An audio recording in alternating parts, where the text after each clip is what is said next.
College was supposed to be my big escape, a fresh start, away from my small-town drama and overbearing parents. I was beyond excited to live in the dorms, make friends, and finally feel like an adult. But nothing, and I mean nothing, could have prepared me for my first roommate. Her name was Emily. She was already in the room when I arrived, sitting cross-legged on the bed, staring at the wall like she was deep in thought. She barely glanced up when I walked in.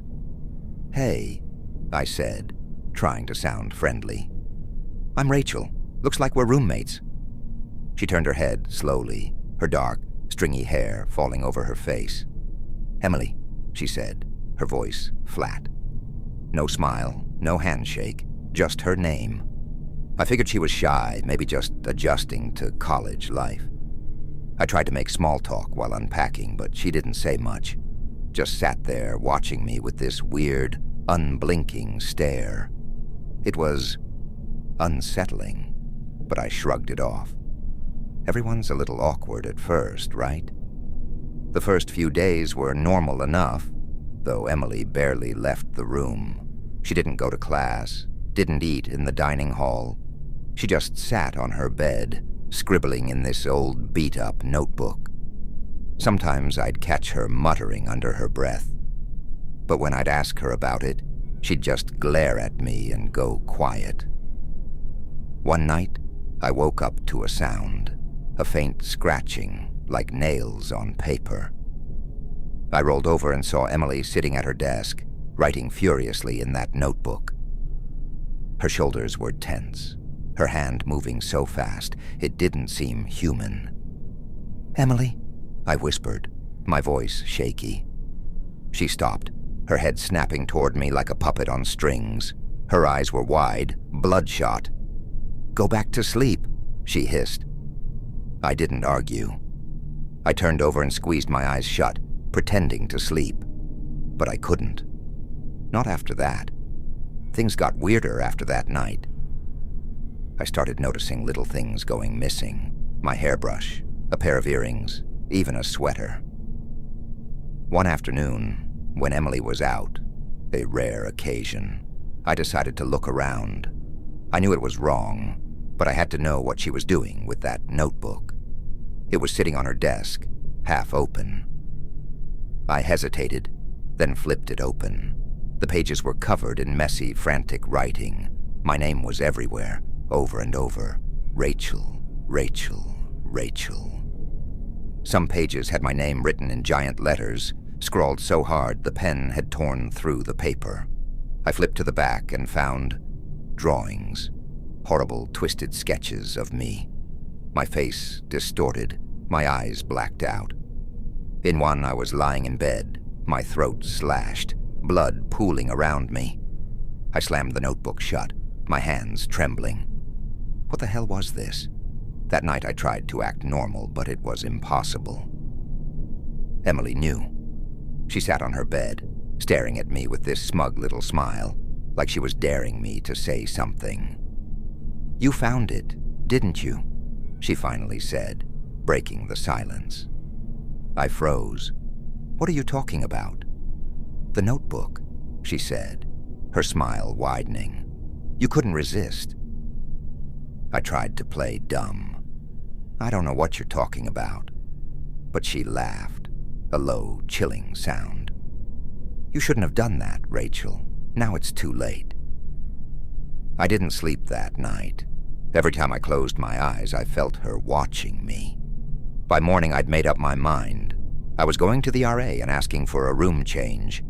But when I got back from class that afternoon, Emily was gone. Her bed was stripped, her stuff packed up. The only thing she left behind was the notebook, sitting neatly on my pillow. I opened it, my hands shaking.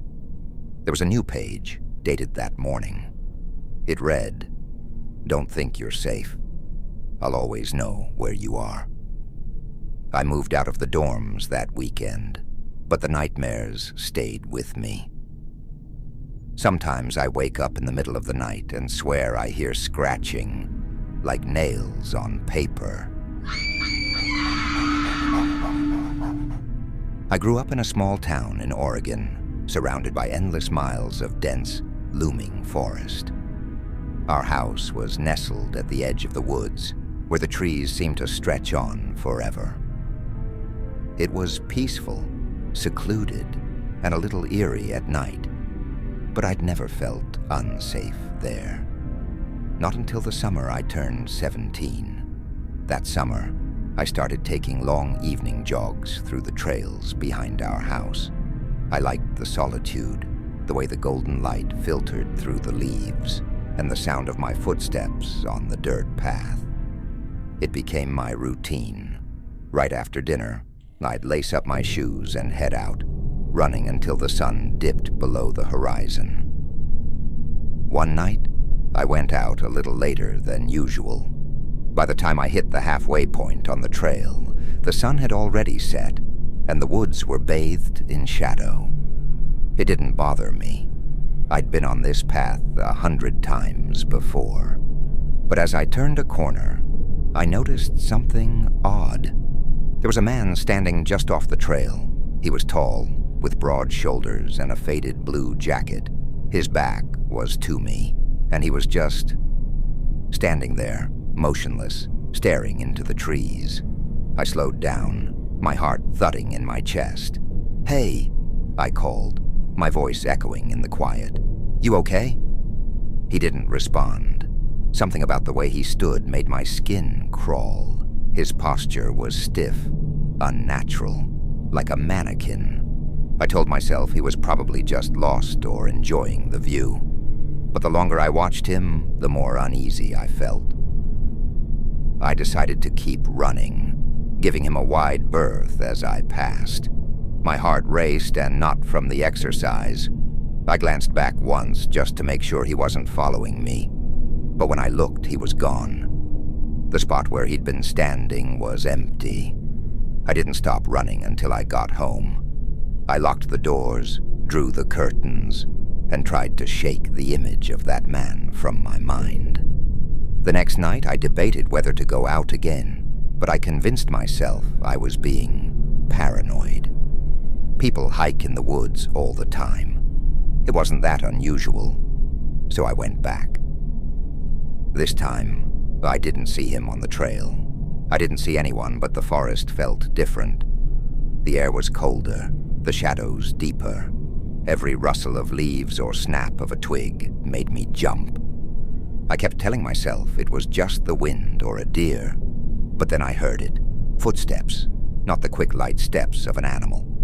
These were slow, deliberate, and heavy, following me from somewhere deeper in the trees. I stopped, straining to listen.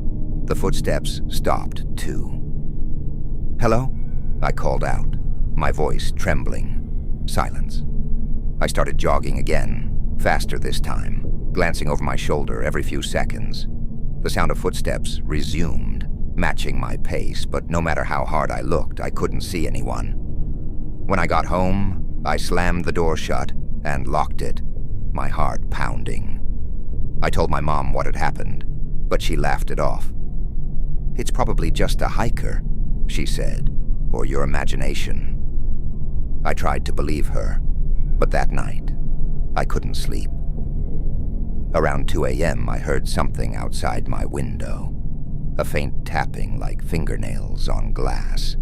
I froze, too scared to move. The tapping grew louder, more insistent. Summoning every ounce of courage I had, I crept to the window and peeked through the curtain. There he was, the man in the blue jacket.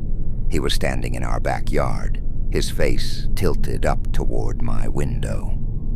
His eyes were wide and unblinking, his mouth curled into the most chilling smile I'd ever seen.